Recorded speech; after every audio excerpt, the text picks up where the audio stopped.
quite some time ago.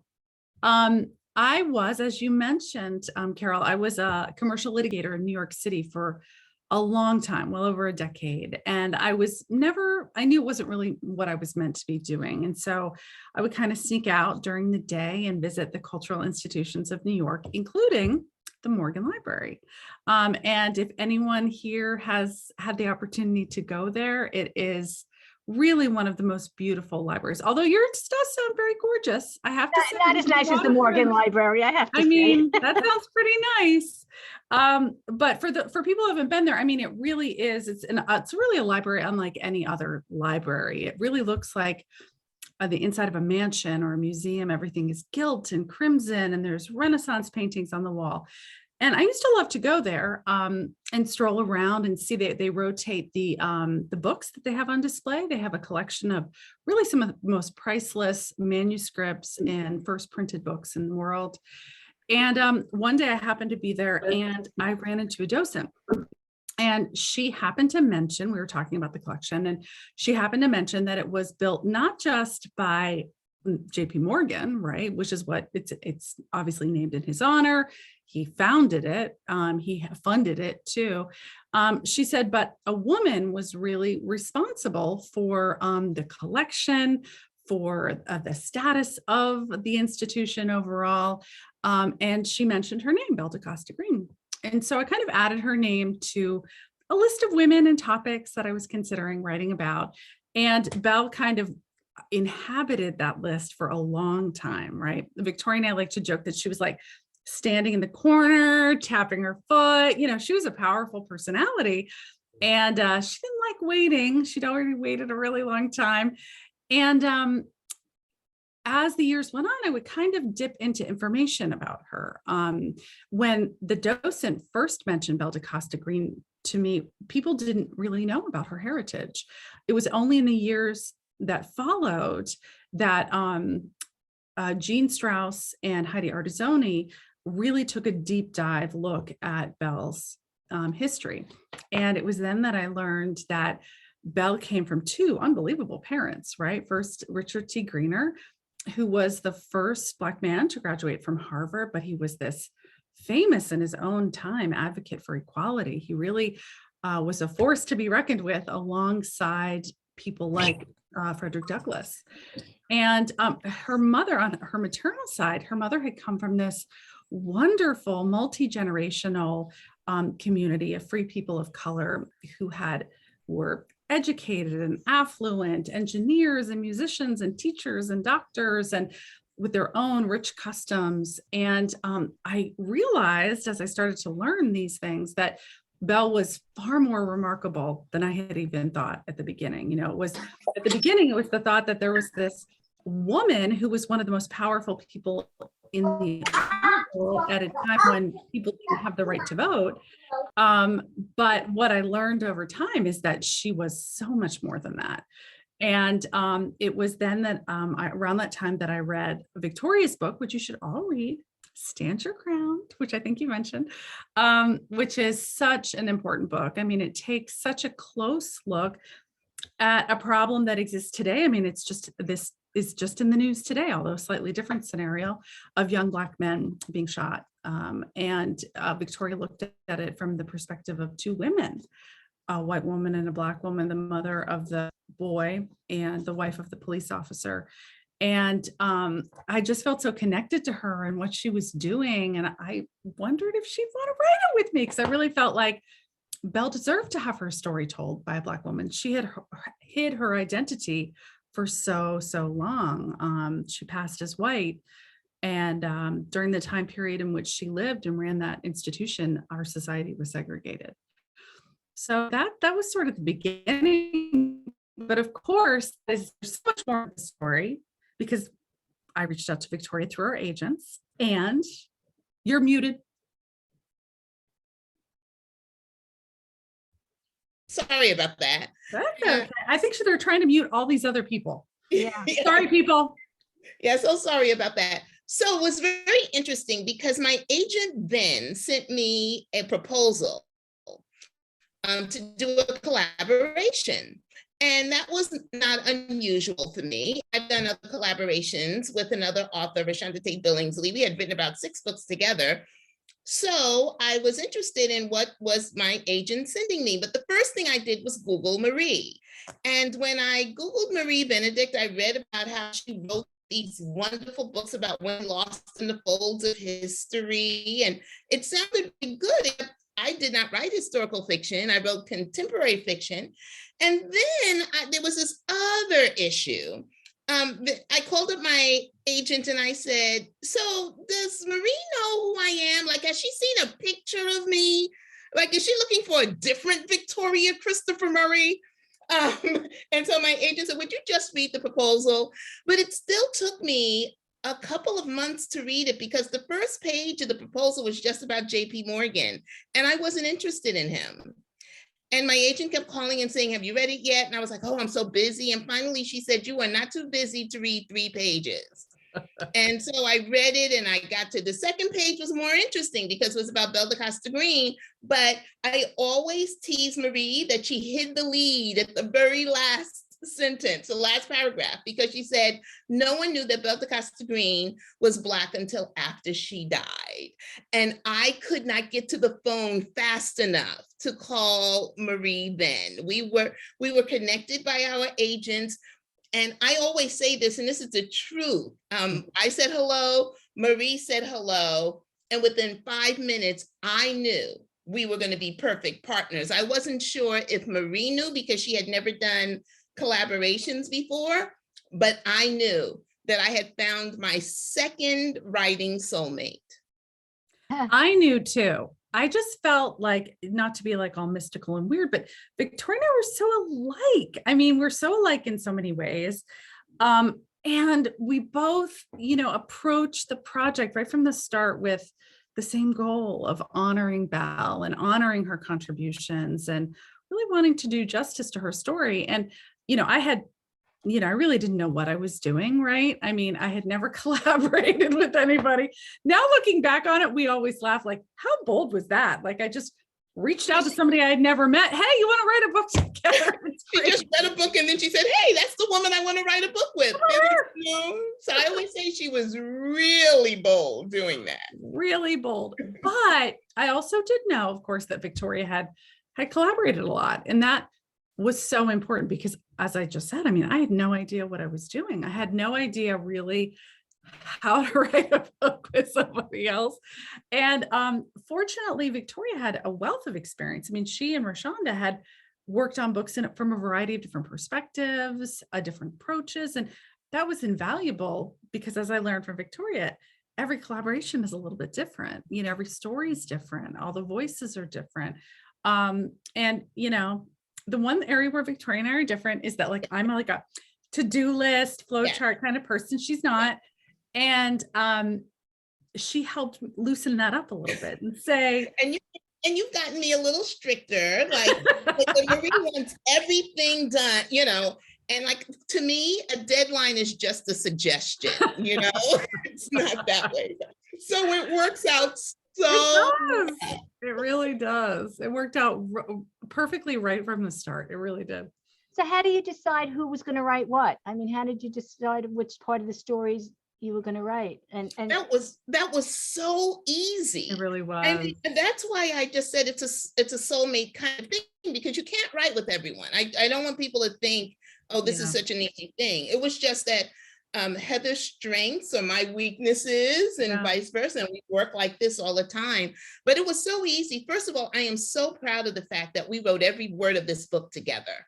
Yeah, and that's why people say it's seamless. And that's because we wrote every word together. We discussed every single chapter before we wrote it. And sometimes we would say, oh, stop right there. Let me write that down, because we didn't know which one was going to write the chapter. And then just depending on how we felt about the chapter that we talked about, one of us would write what I call the foundation, the first draft.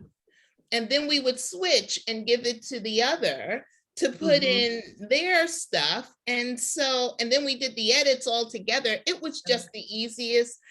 Right. easiest in terms of working together Yeah. project. We had a lot of work to do with it, but Yeah. Yeah. I mean, yeah, that's a perfect way to put it. It was easy between us. The work wasn't easy. Right. And oftentimes we had to have really difficult conversations, yeah, because the issues in the heart of the book are difficult. They're challenging issues. But having that synergy and relationship between us allowed us to go places where a lot of other people aren't comfortable going. How did you do that? Like, if you talk about race in the book, how did you approach those topics? I mean, I think that's not an easy topic to approach sometimes. well, one of the things that I love about working with Marie, and this is why it's so important to know who you're going to be working with, is you have to trust them. Yeah. You have to trust that you want the best book possible. Mhm. And so there will be times when you'll say to your collaboration partner, no, we need to do more, or no, we've got to change this. And we had a couple of things like that happen. Yeah. But when it came to race, one of the things that I found interesting, and I don't think Marie and I've ever really talked about this, what I'm about to Ooh, say, is that it was easier for me to push than I think it was for Marie and our editor. It was That's probably true, easier yeah. for me to push the envelope and to just say what I felt about race. Whereas I think Marie, and especially our editor, who was Yeah. wonderful, wanted to be more careful. Right. But I think well, it's funny you say that, because I feel like, well, not to digress too much, but Yeah, even now, I'm because we're thinking writing that. another book right now, Victoria is pushing. challenging me to go even further, right? We're already pretty far down the road, so with some of our stuff. And it's so important that we do that. And I think if you didn't encourage me to go some of those, without getting too many details, some of those extra points, I might hesitate. But I also think the context of especially the edit, the big edit, which I call an edit, but really we were writing new material too. We really wrote the book in some ways in two parts. The first draft was written before COVID, and we thought we were doing great. We turned it in, we got our edits back. So really your first editorial letter is the biggest edit, and we got that back not that long before COVID, and we really settled down to dig into it during the shutdown. But so many other things were happening during the shutdown as well, including all the racial unrest in our country. And suddenly, stuff that we had only talked about from kind of a removed perspective, historic racism, suddenly those things are happening all around us. And it brought forward into the present and made very real things that had been, at least for me, a little bit removed, right? Yeah. And having those frank conversations and having Victoria trust that to have those conversations with me, that we could have those sorts of very honest, sometimes very uncomfortable sorts of exchanges that I think translated onto the page for Belle. Yeah, we had to speak about race. We were writing a book about race. We'd watch a man be murdered in the streets. Then the Central Park incident happened. And so every day we were working just about every day, 3 hours a day on Zoom, just like this. And the first hour was always checking in on each other. And we were checking in on each other about race. Right. And a lot of people may think that it was mostly Marie checking on me, but I had to check on her just as often. And we were going through this thing as a country, but we were becoming two sisters having, to go through that. Exactly. And so we were able to put all of that into Belle's life.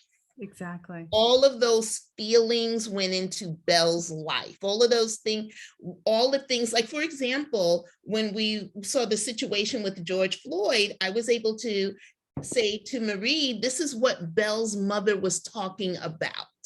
Right. And so we could write her mother's point of view with those emotions that we had just watched on television. Yeah, I think it made it very powerful and very, very real, very modern in some ways. It's not funny, but things really haven't changed that much. It's a little scary, you know. I mean, It is. what goes on. So how did you piece Belle together? You said a lot of the book is fictional. So what parts were historical? What parts were fictional? And how did you get Belle and Morgan together? How did you do Oh that? gosh, those are two big questions, Carol.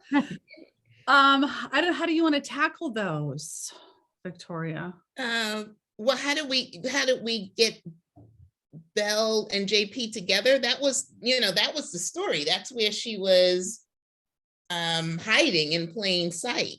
Right, Marie? That was the story of Belle da Costa Greene. I guess what I was trying to say, like, how much was, how much did you know was factual versus that you made up in your story? Okay. That was fictional, like. Right. Did they have an affair? Did they not have an affair? Oh my. Well, I think, in terms of the story, we really tried to stay close to the research as we could. That research was really, we describe it this way a lot. It's really the architecture of the story. It's the foundation, the roof, the pillars upon which the fiction hangs. And it's in those gaps between the structure that where we don't know what happened, the shadows of history, that's where the fiction comes in.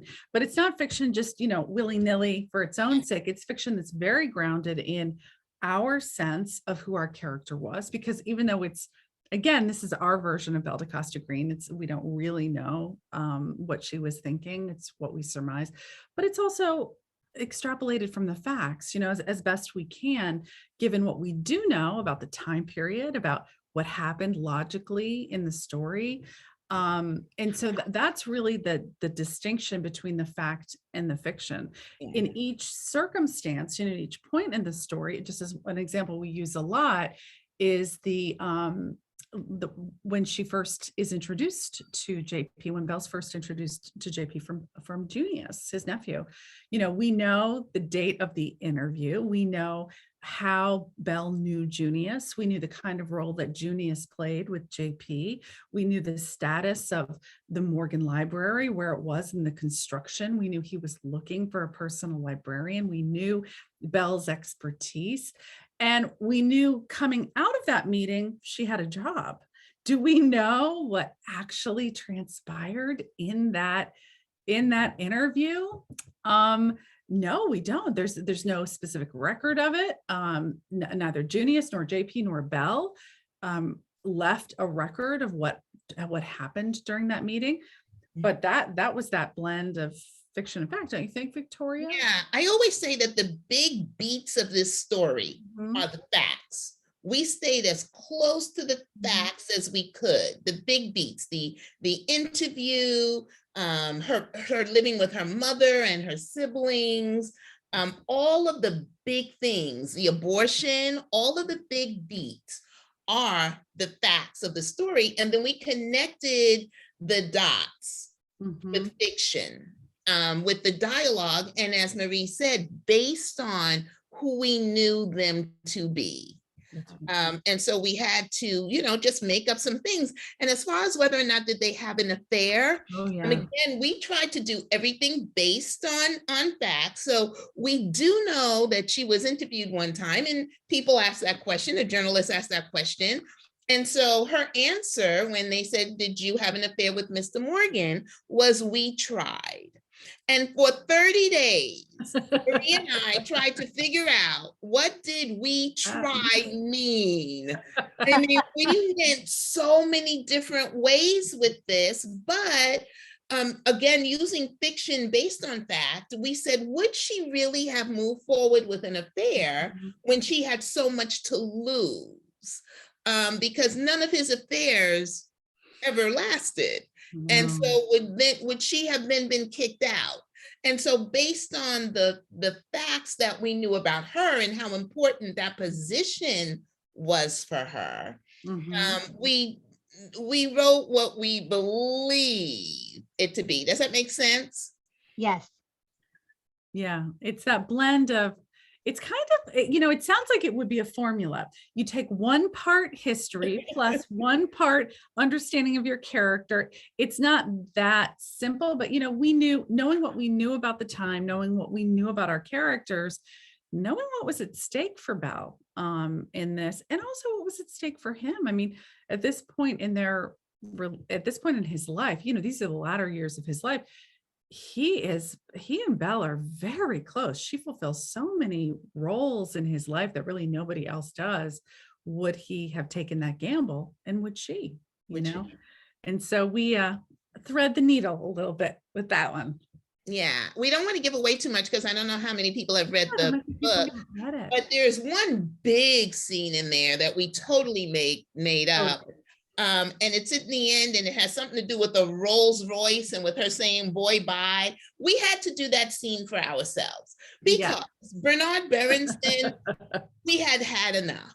We had enough about Bernard. So we know that because the truth was they were together. Yeah. They were together. Yeah. So do you think they had a strong relationship? Were they in love with each other? Would you say? Oh, totally. Absolutely. Yeah. Totally in love. I always say to Marie, I don't even know if we were able to do the love that they felt for each other justice in this book because it was so dysfunctional. So, they started out in a dysfunctional relationship with his wife saying, oh yeah, come on in. Next time you come to see him, maybe it'll be the three of us. So weird. It was so interesting because I thought that they were all hiding something in the book. Like he was Jewish passing as Catholic. She was passing as white. They all had so many secrets that it was like you couldn't be honest with anybody. Right. But at the same time, what you've just described, that sense that they're hiding things, that sense that neither was who they appeared to be, neither was who they had to pretend to be to succeed in this sort of rarefied society that they moved in. We think that is one of the things that link them together, right? Here they are, they're mingling with, really the elite people in not just America, but in the world in some cases, pretending, wearing that mask constantly. And in certain moments, they recognize that in each other, and that attracted them, even though we don't think they themselves ever talked about it really.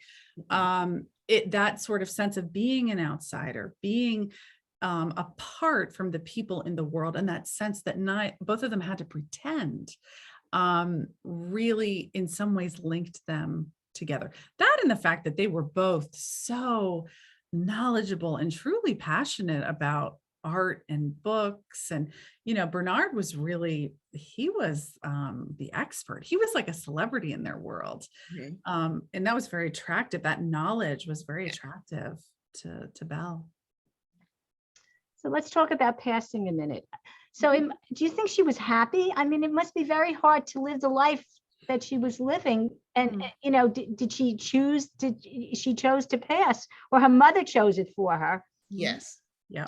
Yes. So does that make her happy? Do you think she would have been better off not passing and not, there were so many on both sides of the coin. There was so much that was offered.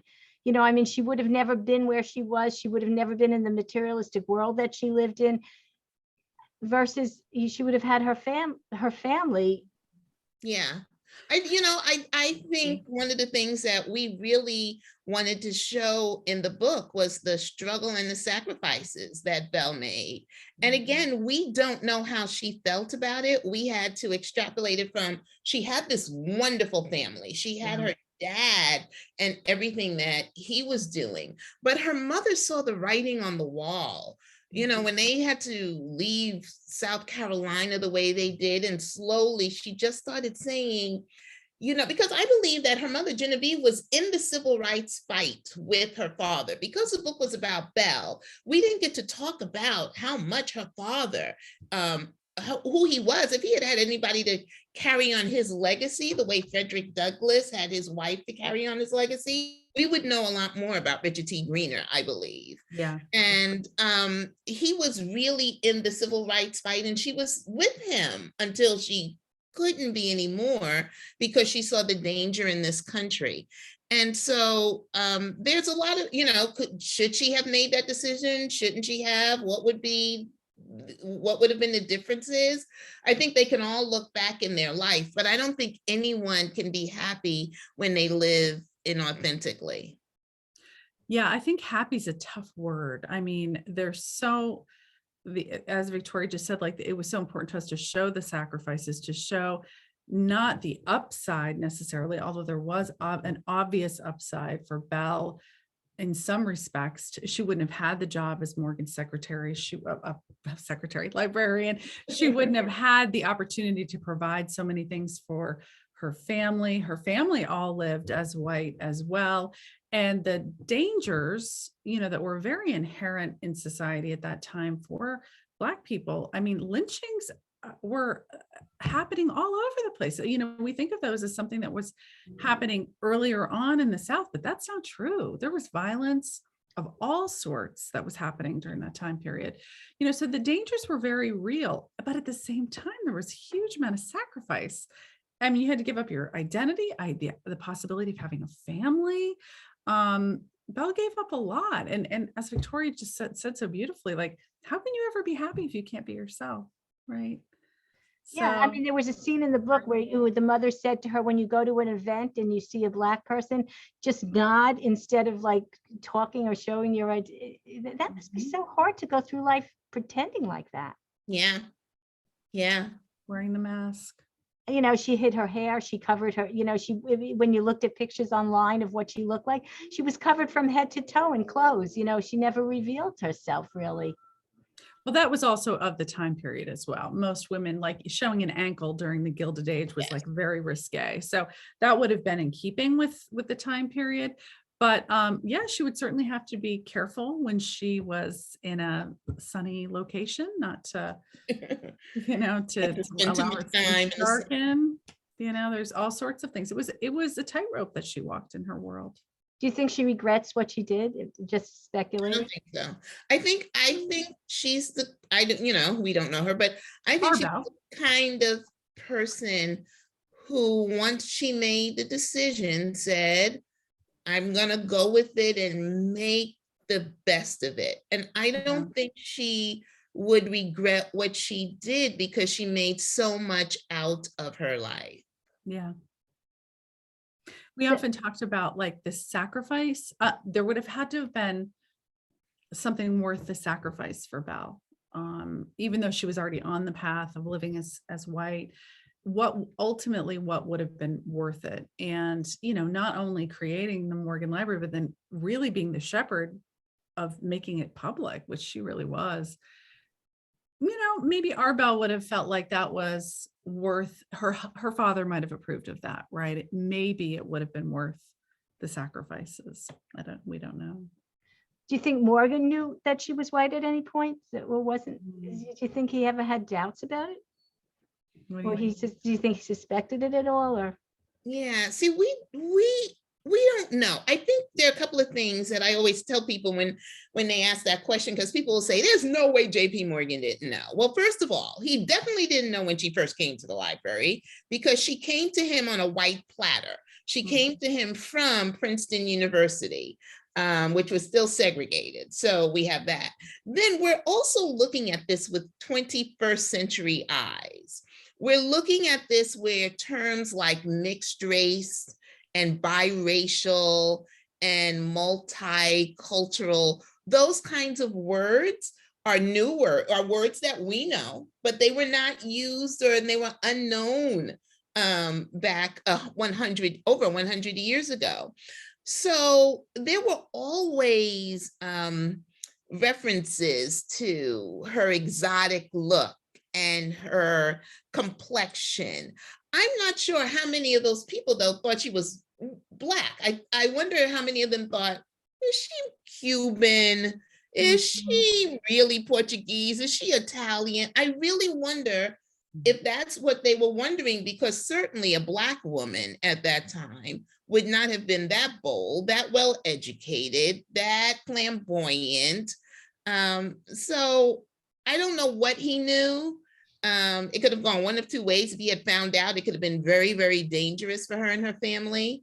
Or he could have suspected she was Black and said, she's white now. or he could have never even heard the rumors because he was a kind of busy man. So he probably didn't spend a lot of time, Right. talking to people about who was who. I don't know. What do you think, Marie? Oh, I agree with you. I mean, Victoria and I went round and round on this issue. What would he have known? Would he have suspected? Who would dare, tell a rumor? Who would dare say to JP Morgan, I'm sorry, is your personal librarian Black? I mean, who's going to say that to him? So maybe he had certain questions at certain points in time. Maybe he didn't. Certainly coming in, he wouldn't have known, or meeting her, he wouldn't have known. If he formed a question, certainly at some point, he decided that it didn't matter and that she was his white personal librarian. And once JP Morgan decided you were white, you were white. I mean, that was the moment at which the rumors, whether they continued on, where nobody was really going to pursue those. So in the book, you talked about when she would go to all these art auctions and buy all these pieces, and sometimes she couldn't get what he wanted. Do you think that caused tension between them, or it was okay? And is any of the pieces remaining in the Morgan Library today, or have any of the pieces been sold off? The ones that Belle was able to, yeah. No, a lot of the items that she collected are still there. I mean, Belle is the one who came in and took this hodgepodge of stuff that he had collected. He had collected the highlights of a variety of things, but it wasn't a cohesive, important academic collection. And that's what she wanted. She wanted to have a collection that rivaled these complete stellar collections in Europe. And so she came in, organized them, identified ways in which those collections should and could be filled in. And then she went after the stuff, and she had his support, of course. And he had some bees in his own bonnet about what he wanted. And absolutely, I'm sure if she didn't get what he wanted, he wasn't going to suffer fools on that one, right? He was going to let her know. But at the end of the day, she got it all. There wasn't anything she didn't acquire. And she was legendary for her techniques. I mean, she went in and used a variety of negotiating and bidding tactics that nobody else had used, and up until that point, and certainly not a woman. I mean, I think the very fact that there was a woman in the midst of all these staid white men, and they just didn't know what to make of her. In some ways, her very presence was disarming for them, which I love. But she was shrewd, and she knew how to find and get what he wanted and what she wanted for that collection. And that was true during JP Morgan's, reign at the Morgan Library, and during Jack's as well. Yeah, it's interesting what you said, that as a woman going into a group of a lot of men at that time. That was interesting also, besides her passing. She had so many hurdles. Yeah, big ones. Huge. Victoria and I have often been the only woman in a business setting. We know exactly what that feels like. There were so many parts of this book that were easy, unfortunately or fortunately, to write. Being the only woman in the room, being underestimated because you're a woman or you're Black. So there were so many parts of this that we could feel Belle. Yeah, for sure. Interesting. So, before you said in the book, she lived with her family. I thought it was interesting that a woman who made so much money and was so prominent in society, that she never lived in her apartment by herself, Again, it was the time. The time. It would have been inappropriate for an unmarried woman to live on her own. But she really did. I mean, she created a situation where she kind of could, right? Yeah. She had her own apartment kind of attached to the family apartment.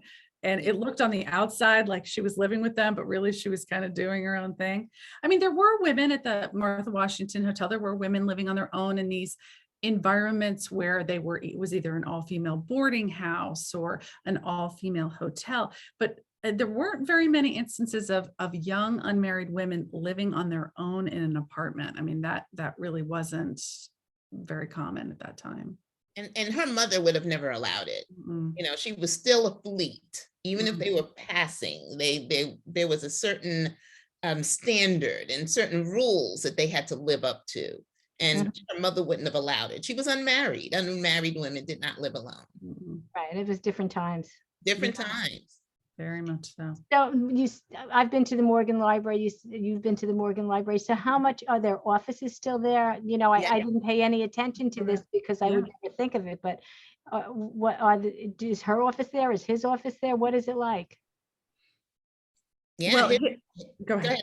Are the papers? Are some of the papers there still that she wrote? You know, the pieces. Yeah, I mean, and certainly his office is exactly like it was. I mean, it has been kept and restored in the exact condition as he ordered it, as he left it. I mean, the furniture's in the same places, but I mean, if you look at a photograph, right, it's exactly the same. We don't love, right, Victoria, that her office isn't the same anymore. Her office, it's still, you know, the actual room is still intact, and what's on the walls is the same, the tapestry is the same, but it's not set up like it would have been during her day, with her desk and her things. It's used now as a place to display seals. I think they're, that's going to sound like the creatures. They're like ancient, it's ancient Assyrian seals that they would have used with cuneiform on them. One of the things that Morgan was really into was really ancient written items. And not that Belle didn't care about that, she did. There were some things that she got some early Christian stuff that was really amazing, but that was really his pet thing. And that's what's on display in that room right now. I mean, I'd love to see it restored to the glory. Right? Yeah. And when we were there for the Good Morning America interview, who was it? He was with the publicity department for the Morgan Library. For the Morgan Library, they were saying that, you know, they're thinking about restoring her office. And so Marie knew where everything was. She was telling them where to go and what to do and how to put Belle's office back in place for the centennial in 2024. I'm hoping, you know, in 2024, they're going to do a big celebration and exhibits and stuff in honor of the Morgan Library becoming public. It became public in 1924. And Belle is going to be featured very prominently in that exhibition. Didn't they tell us they're going to have all these displays with photographs? They've been collecting things, right, for it? Yes. So I'm so excited about that. So excited. And they're also, as part of it, they've had digitized all the letters that, you know, when Belle died, we say this in the book, but it's true. She burned all of her private correspondence. She ordered everyone in her life to destroy all the correspondence to and from her. And everybody complied, except, of course, for Bernard. He said he was going to burn all her letters, which really were probably the letters more than anything she would have liked to have burned. Exactly. But he kept them, of course, which today I'm glad about, but at the time wasn't very thoughtful. They were kept, he had a villa in Italy and he kept them in a trunk, and they were discovered when he donated the villa to Harvard. It's become like their Italian outpost, Harvard's Italian outpost.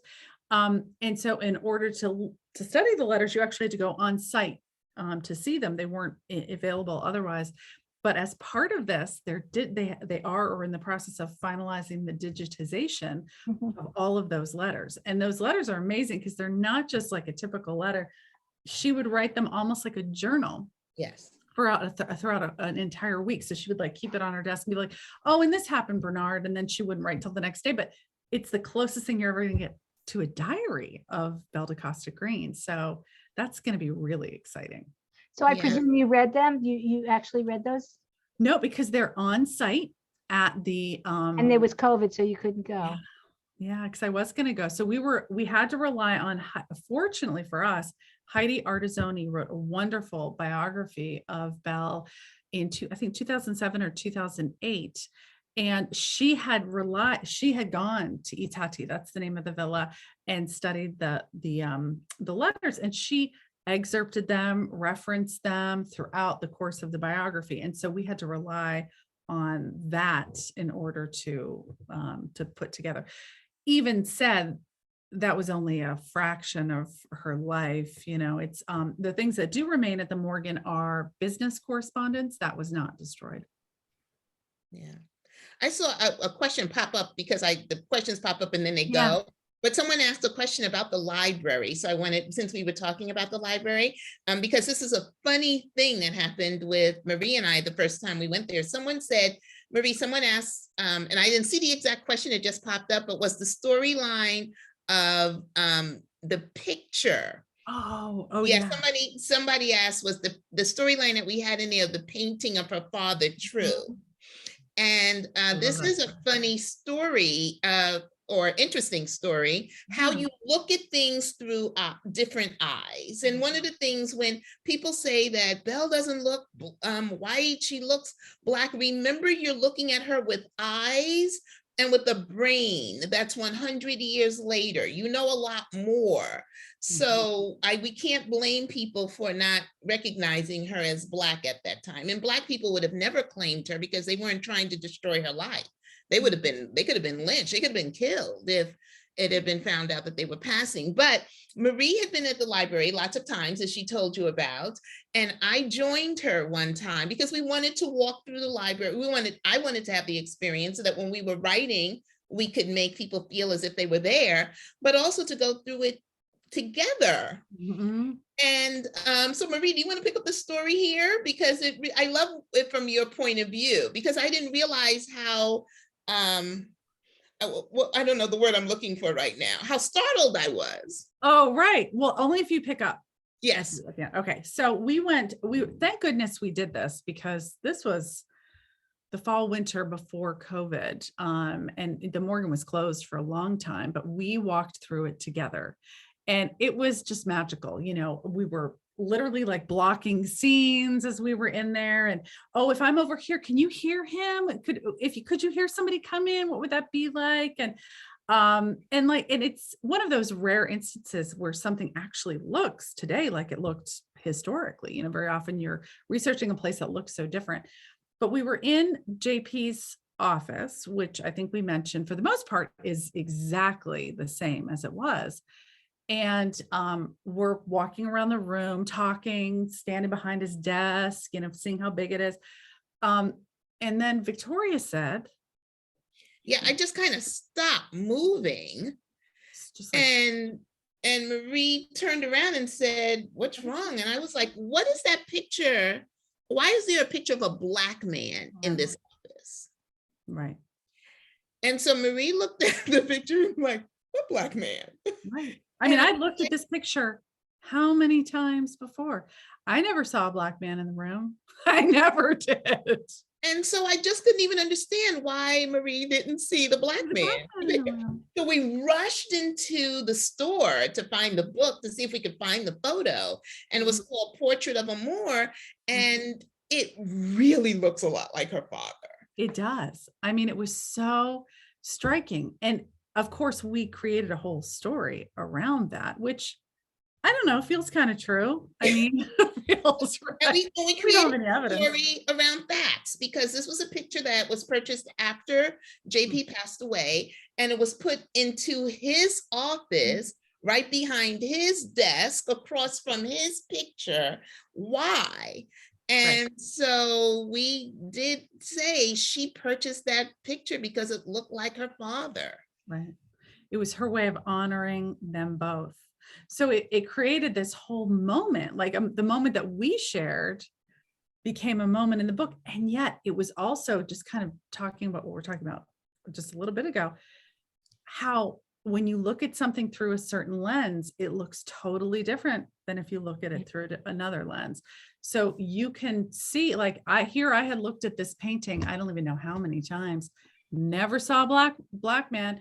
How many times would people have looked at Belle and never ever seen a Black woman? Never. And I know it's hard for people to believe, but it's for real. 100 years later. So you know, the press wasn't out looking for people's secrets at that time.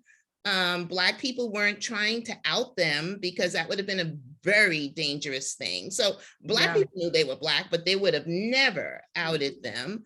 And so it was a different time. So I always want to give people who lived during that time a break, because we know a lot more than they do. Right. And they did.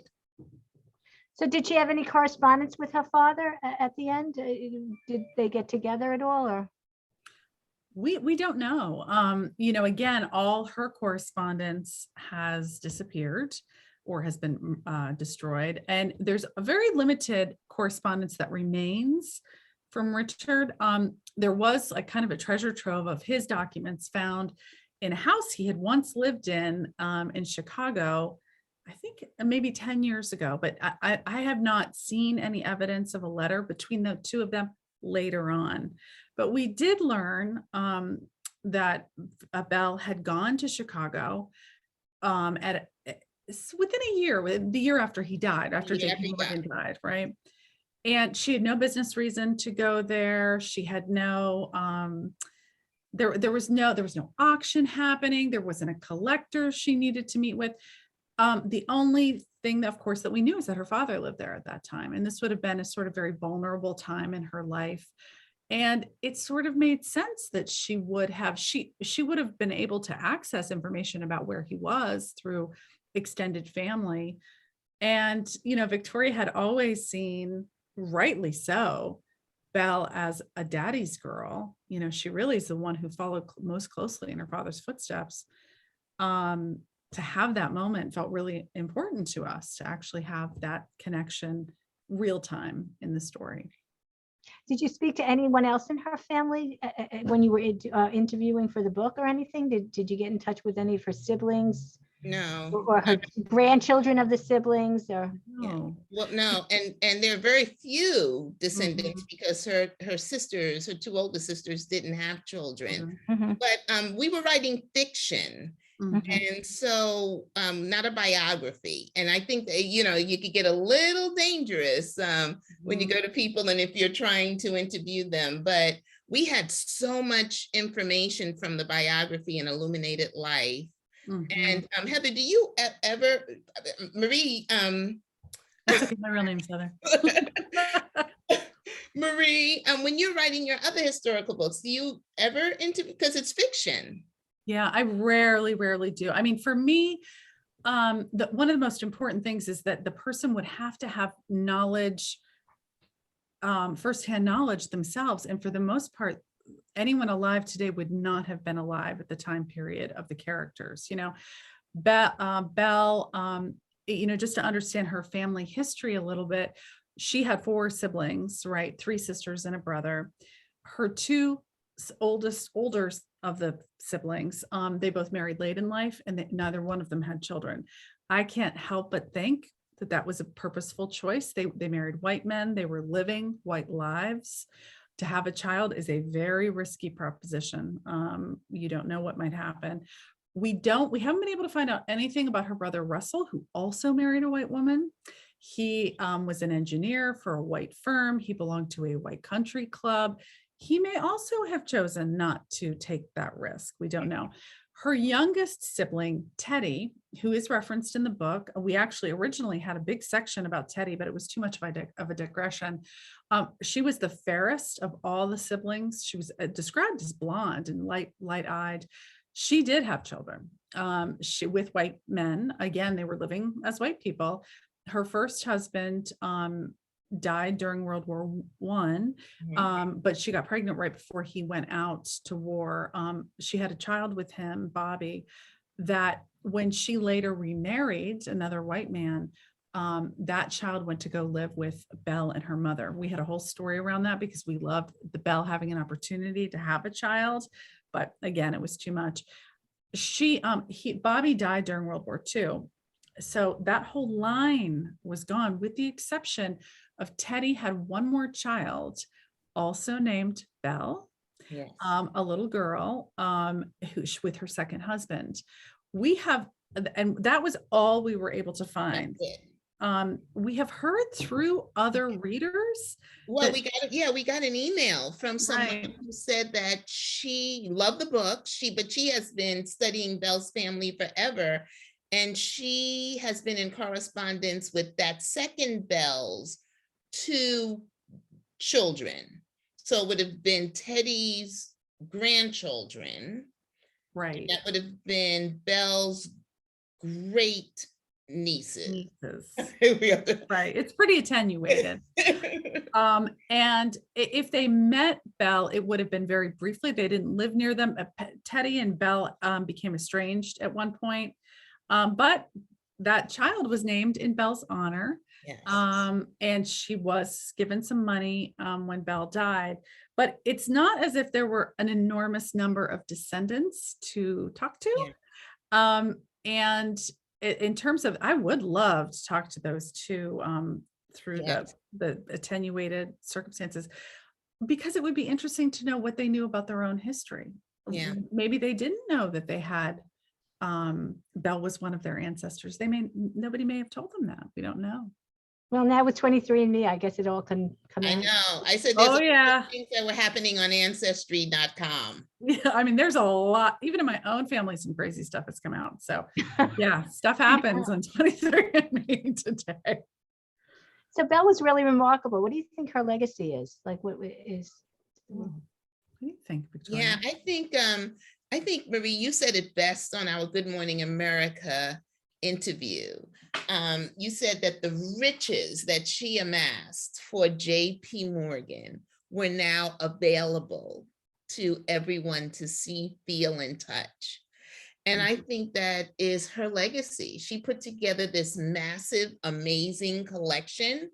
And because she pushed it, because, that was his personal library. It's like having a personal office, but then you run out of space. And you've run out of space and there's a lot next door and you have a lot of money, so you build a new building. And so that was his personal collection. And she pushed and pushed and pushed until it's now available to everyone. So that's one of her legacies. And then her other, to me, is this gift that she gave to Marie and me. This wonderful life that she allowed us to delve into, and to write about. We're so honored. Oh my God. People are now going to get to know her through this novel, because a lot of people won't read a biography, but this was an amazing woman, an amazing Black woman who was hiding in plain sight, because no one would have thought a Black woman would have been that bold, that audacious, that flamboyant, that brilliant. And so I think what do you think, Marie? Oh my gosh, you said it so perfectly. I mean, I think two additional ones. I mean, for me personally, just selfishly, for me, Belle's legacy is my friendship with Victoria. I mean, that is, I love this story. I love that people have connected with Belle and got to see her where she was all along. But, I have my Victoria now, and that wouldn't have happened but for Belle. So I'm very personally grateful for that part of Belle's legacy. But I also think, this is actually something I don't know that we've talked about before, Victoria, but it came up in that podcast we did the other day, the ArtNet podcast. He said something that I just love the way he phrased it, about how, historically women and Black women have been woefully underrepresented in senior art roles, right? Yes. And now people can look back and say, wait a second, there was, and like in rewriting her back into history, people can see this powerful Black woman where she was all along. And I think that's a wonderful legacy too, to know that in fact she was there wielding all this power for all this time, I think is amazing. And I love it when people go to people send us pictures all the time of them at the library with the book. And to know that they're going there, and it's one of the most beautiful. It's just small. It's 4 rooms. So people hear library and they think this whole big thing. This man really just took his office and built a new building. it's just gorgeous. And so I just love that people get a chance to go there. And one of the things I love is that when somebody has read the book and they go there, they say, I feel like I know where everything took place now. Yeah. So And they can really, see Belle. They can see, imagine her working through those rooms. They can envision where she would have stood next to JP Morgan's desk, because it's yes, literally right it's there, right which there. is amazing.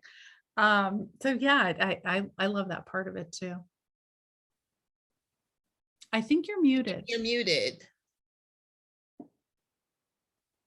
I said, I have to go back to the library now, and now knowing all this information, That's exactly right. look through my eyes. So there was an interesting question that came up from Susan Dubner in the chat. Is there any historical evidence that JP Morgan's daughter actually knew Belle's secret? And this isn't what she said, but did Belle know the daughter's secret? I got a sense in the book that she was gay.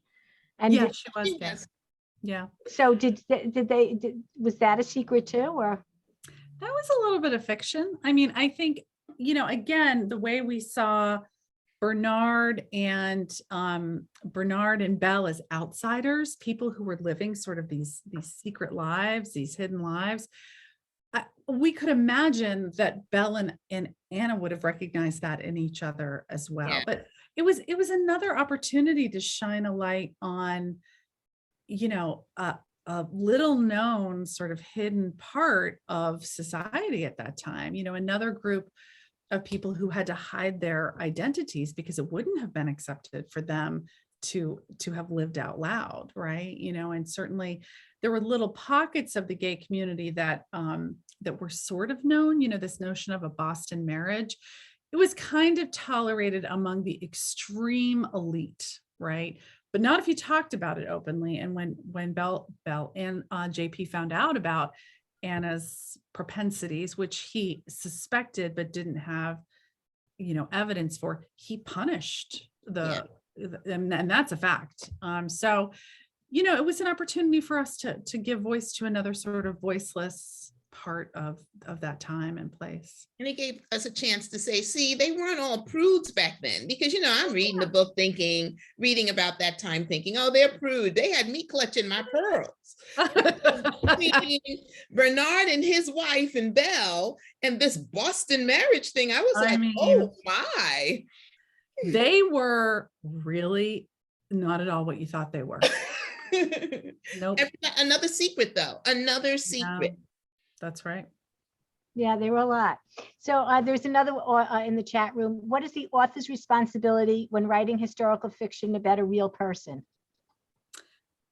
I mean, I think it's to honor them, not to make them perfect, not to make them, hide all the flaws, because it's our flaws very often that make us who we are, especially with some of these women. I mean, what would have been perceived as a flaw at that time, boldness, intellect in a woman, those were flaws that defined Belle da Costa Greene. But I don't know, what do you think, Victoria? Honoring? Yeah, I think honoring that, because it is still fiction. So this is one of the things that Maria and I love to say, is that this is our Belle, because we don't have any conversations. So this is our Belle based on making smart decisions about what we know about her. But I think our job is to honor them, but I don't think we have any responsibility to make this a biography. Right. It is not. It's not. And so that's why I think it's, people often ask, even with the book we're working on now, people will often ask, are you going to go and speak to, I can't tell you the number of people who have sent me emails of who I need to go speak to about the book we're working on together now. And I'm like, no, I actually did go speak to somebody, but that's it. It's fiction. We're still writing fiction based on fact. That's right. What is the book you're working on now? Can you talk about it a little? Yes, we can. I love this book. I love this book. So, Marie, do you want to go?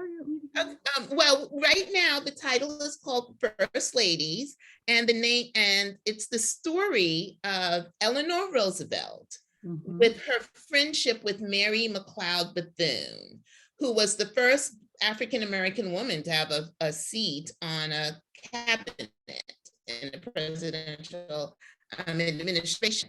And they were not just friends, they were best friends. But the things that we want to show in this book reminds me so much of my relationship, or our relationship together, because Marie and I started off as co-authors and writers who liked each other. And then by the end of the first draft, we were friends who, you know, I would have sent her a Christmas card if I ever sent out Christmas cards. But by the time we got to doing the edits during the racial strife in this country, during us crying together and laughing until, you know, we burst together, we became sisters, and we have discussions deeper than I've ever had with anybody about race.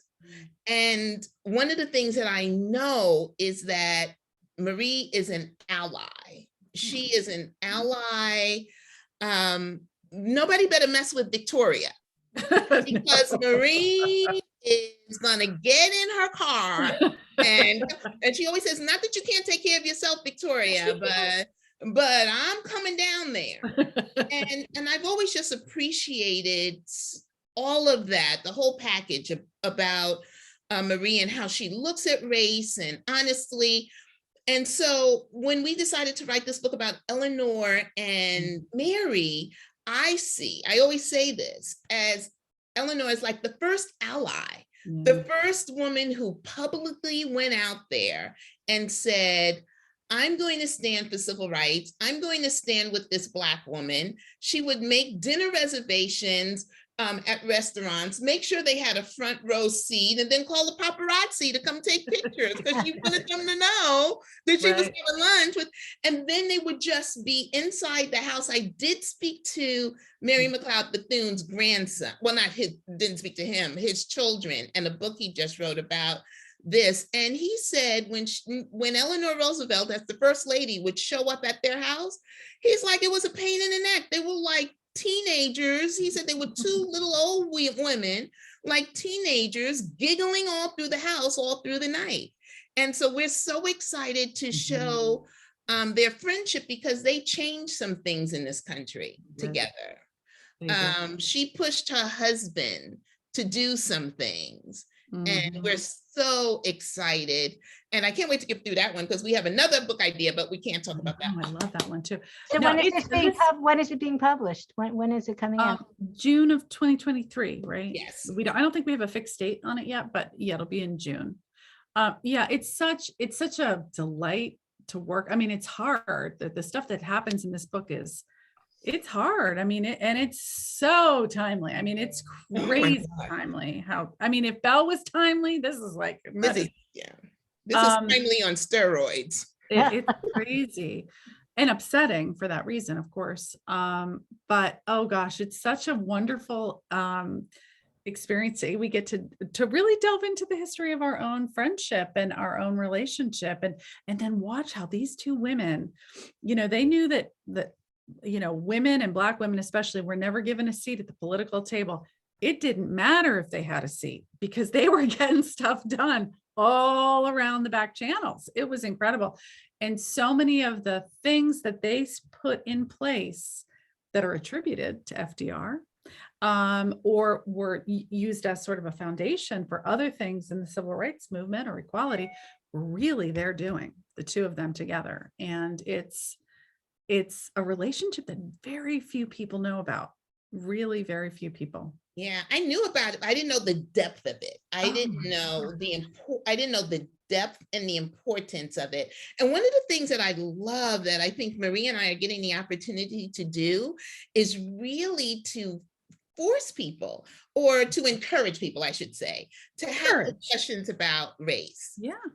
Because we always say we need a national conversation about race. And whenever anybody ever said that, I was like, what are you talking about? Like, do you want to do a Zoom and everybody in a country? I didn't understand what that meant when people said they wanted to have a national conversation about race. However, the conversations that Marie and I have had to sit down and have to, and even especially with this book, because we're pushing it, I'm pushing it. Yeah. I think it gives us a chance to to talk about race in a comfortable setting, Mhm. in a non-threatening setting. And so we're hoping that these books will bring together Black book clubs and white book clubs. And I have friends who just called up their Black friends that called up their white friends that called up their, and they read the book, Belle's book, together. And I really hope they do it with Eleanor and Mary as well. We just want to keep writing books that kind of will challenge us as a nation. Right. Good for you. It's great. So what did the Morgan family, was there any reaction from the Morgan family or the New York Society that when they read the book and found out that Belle's identity was truly revealed? Was there any reaction to that? Well, I think we mentioned, maybe this wasn't on the. No, I don't think it was on. So tell, this is a funny story. We had an event with the Board of Trustees of the Morgan Library, and we didn't know who the people were on. It was a small group, very engaged, obviously people who are very knowledgeable about the library. But towards the end, a very elderly gentleman in his 90s started to give us his commentary, and we didn't know who he was. And he told us, how the book was a hoot and how we got this character right and that character a little bit wrong. And then we learned that he was actually J.P. Morgan's great grandson, and that he lived right near you guys, I guess, because he lived in one of the estates near Jack Morgan, which is in Glen Cove, I think. So it was very close. They would go over for Sunday dinner. And that was probably the closest we'll get to somebody who knew all the characters in the book, and he loved the book. So So he did tell us that Anne was nicer than we made Anne, and Jack was not as nice as we made Jack. And then we found out Jack was his grandfather. I know, we didn't know it when he told us that. He was like, we used to have to go to dinner there, and he was so boring. And I'm like, who is this man? It was only after the fact, when we researched him, that we learned that there were so many questions I would have loved to have asked him if we had been told in advance who he was. Well, I think we're running out of time. There are so many questions in the chat. Maybe I'll get to two more questions, but you really made this book come alive. It was fabulous. Yeah. It was better listening to you than it was reading it. And I thought it was so great reading it. Thank you.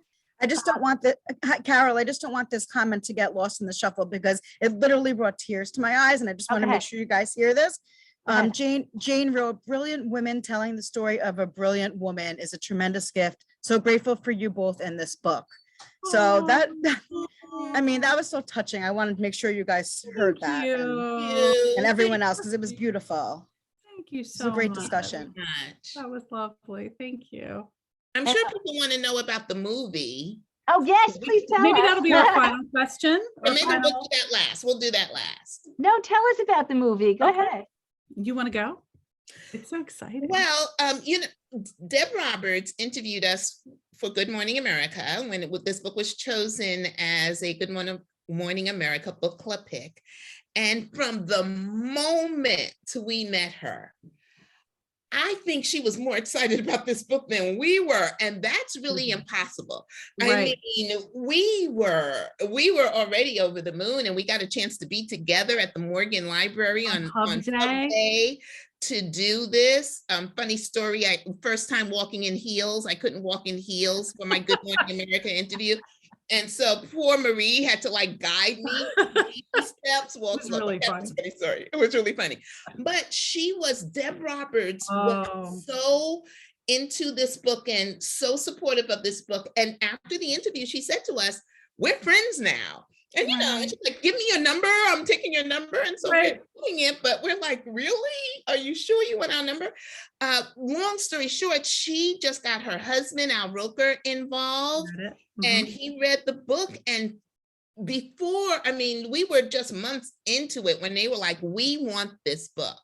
Only about 2 months after the book came out, they said, "We want this book to become a mini series, not even a movie, because they feel like we'll lose too much. So they want to make a 6-episode mini series." So we're pretty excited about that. They're just such wonderful champions. Oh my God. I mean, we always say, if we could have dreamed up 2 people who would be better partners and champions of this story. We couldn't. I mean, they're just wonderful. And so we're so looking forward to kind of going to the next stage of the development of the Oh, that's great. I can't wait to watch that either.